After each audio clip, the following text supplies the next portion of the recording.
Assalamualaikum warahmatullahi wabarakatuh. Bapak Ibu yang saya hormati, alhamdulillah saya senang dengan tema ini membangun generasi sadar halal.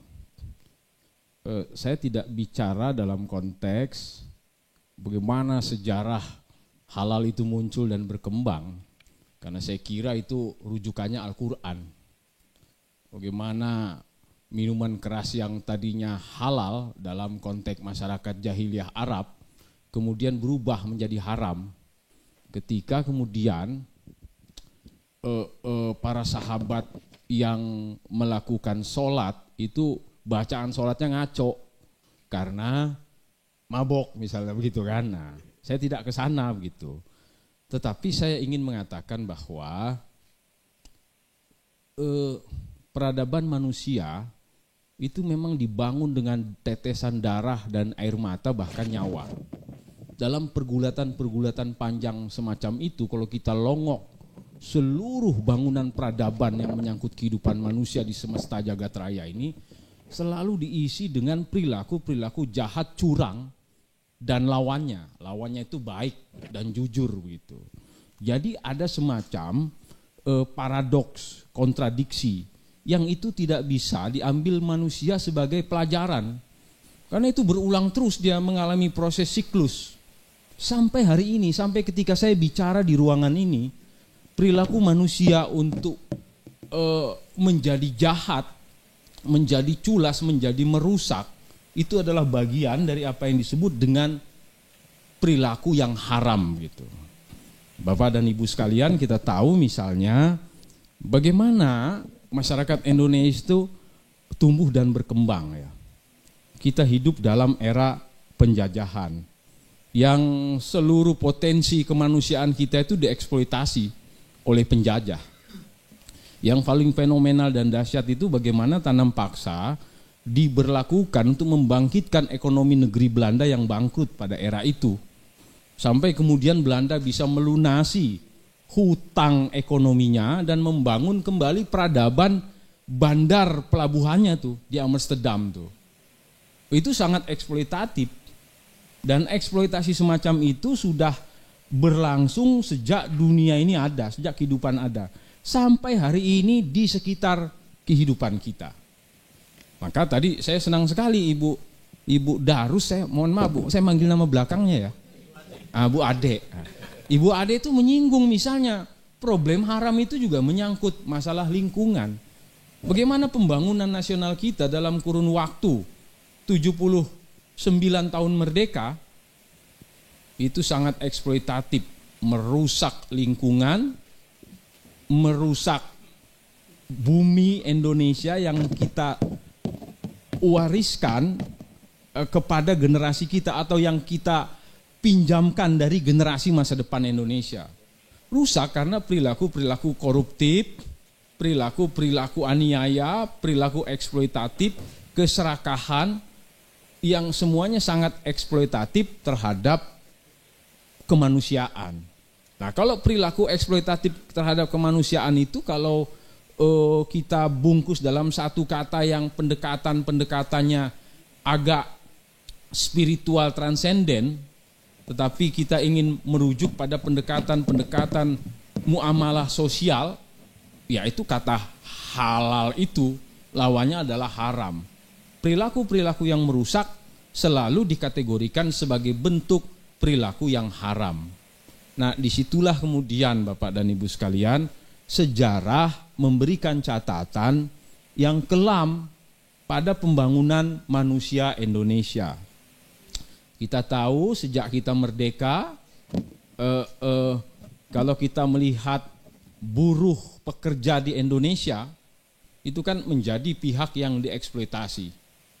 Lalu perusahaan-perusahaan besar tanpa menafikan jasanya, itu juga menjadi bagian yang eksploitatif terhadap lingkungan, di mana manusia itu hidup.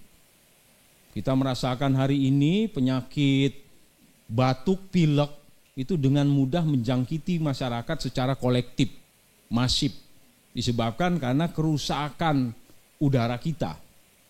Bagaimana hitungan dalam jumlah jutaan kendaraan itu hilir mudik non-stop tanpa jeda 24 jam di sekitar kita. Itu merusak lingkungan. Bagaimana kemudian hutan kita dihabisi oleh oknum-oknum pengelola hutan, itu memberikan gambaran betapa sesungguhnya pembangunan kita itu tidak halal. Lalu pembangunan yang tidak halal itu kemudian kita nikmati dalam bentuk nilai rupiah, gaji, penghasilan, take home pay, yang itu masuk ke dalam diri kita, ke dalam darah kita dan ke dalam anak-anak kita misalnya. Bagaimana mungkin Bapak Ibu? Manusia itu hidup dalam kondisi normal aja, potensi jahatnya tetap muncul dalam pikirannya. Lalu bagaimana kalau orang hidup dalam sirkulasi kejahatan semacam itu yang berlangsung non-stop dalam kehidupannya sampai dia mati misalnya. Itu berlangsung di negara kita. Tanpa harus menuding siapapun, saya ingin mengatakan bahwa regulasi kehidupan berbangsa kita itu memang syarat dengan persoalan-persoalan kejahatan. Jadi kalau kita sekarang dihadapkan dengan fenomena yang luar biasa menggugah, Pak. Ya, saya sebut misalnya ada kerusakan atau kebocoran data nasional misalnya. Itu bagian dari perilaku haram itu, tidak halal. Kenapa bisa bocor? Karena ada yang menjual. Menjual itu adalah praktek perilaku yang tidak halal. Dalam konteks semacam itu, maka kemudian apa yang kita maksudkan dengan halal yang selama itu selalu bersandar pada dimensi-dimensi transenden, itu harus kita rubah. Cara menempatkan diskursus dan perilaku tentang halal itu pada dimensi-dimensi sosial muamalah gitu. Sehingga kena sebagai gagasan yang bersifat sosial, kita kan menyebut halal itu sebanding dengan perilaku tidak jujur, perilaku berbohong, perilaku merampas hak orang, perilaku memperlakukan orang secara tidak fair, mendiskriminasi kelompok-kelompok termarginalkan dari sisi sosial, misalnya perempuan dan anak-anak. Itu perilaku-perilaku haram. Maka kemudian Bapak dan Ibu sekalian, dengan demikian sejarah itu telah memberikan warna dan makna, cuman kita hidup nggak mau menafsirkannya tuh.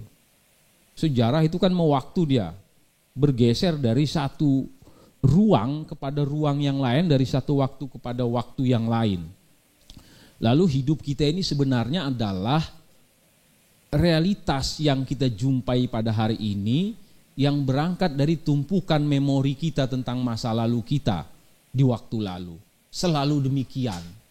Karena kita ini makhluk yang menyejarah, bukan hanya orang purba di masa lalu, kita yang hidup pada hari ini. Maka seberapa kencang masa lalu itu menampar kita, menempeleng kita, menghardik kita, bahkan kemudian bisa jadi dia juga menghina dan menyanjung kita serta memanjakan kita.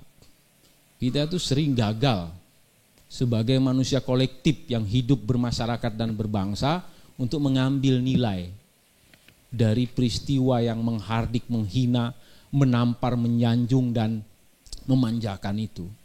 Karena kekeliruan yang sama secara konsisten dan berkelanjutan itu selalu kita lakukan. Itulah mengapa kemudian apa yang dilakukan manusia dalam hidup itu kan sekedar catatan kaki dari apa yang telah berlangsung pada manusia-manusia sebelumnya. Sejarah itu tidak lebih dari sekedar alat untuk memake up kehidupan pada hari ini. Yang kadang-kadang yang diambil baik-baiknya saja, yang jeleknya diumpetin, tidak pernah mau ditampilkan. Padahal Bapak Ibu, kalau kita bicara soal bagaimana hutan kita dikelola, bagaimana lingkungan kita dikelola, bagaimana kemacetan di Jakarta itu sudah nyaris mencekek leher kita. Jadi kita itu hidup dalam dunia modern itu sebenarnya tengah mengalungkan yang namanya tambang ke leher kita dan kita menariknya sendiri. lalu kemudian nggak ada tuh kemampuan, bahkan kemauan untuk keluar dari jeratan tambang kematian semacam itu. Itu yang berlangsung, dan itu adalah bentuk-bentuk perilaku yang tidak halal.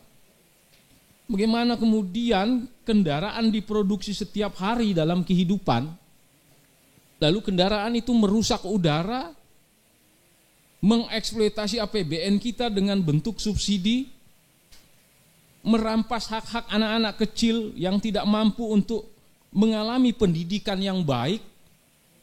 Apalagi kalau kita bicara bagaimana subsidi itu dikorupsi atau digelapkan.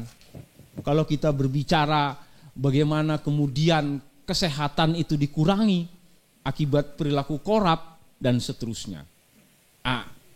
Saya kira sejarah itu mengajarkan kita bahwa perilaku yang tidak baik itu akan melahirkan situasi yang tidak baik.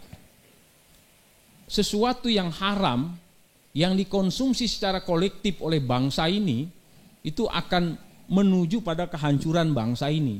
Ini kalau bayangan kehancuran lebih dari hari ini saya nggak bisa lagi melukiskannya Bapak Ibu. Kenapa? Karena kolektivitas perilaku haram itu dilakukan oleh segenap manusia Indonesia. Jangan-jangan saya juga tidak bisa mengatakan saya clear dari situasi semacam itu. Kenapa itu penting menjadi renungan kita? Agar kemudian kampanye yang dilakukan oleh lembaga kita ini, apa namanya ini? HAKI. Halalin Bro itu menemukan landscape yang utuh dan kokoh gitu loh. Bahwa sesungguhnya perilaku halal itu menghalalkan kehidupan itu penting, bukan sekedar keramah tamahan anak muda terhadap temannya, menyinggung kekasihnya. Udah halalin aja bro. Kalau Pak Rais kan pengen halalin lagi kan susah tuh. Tetapi itu lebih jauh bermakna bahwa memang sudah waktunya cara pandang kita mengelola kehidupan bersama ini untuk lebih baik. Kata halal yang paling tepat dan universal serta tanpa beban untuk diungkapkan itu adalah baik gitu. Toyib, untuk lebih baik. Sehingga ketika dia menjadi sesuatu yang baik, maka dia mendorong kita untuk melakukan perilaku reproduktif kepada hal-hal yang baik.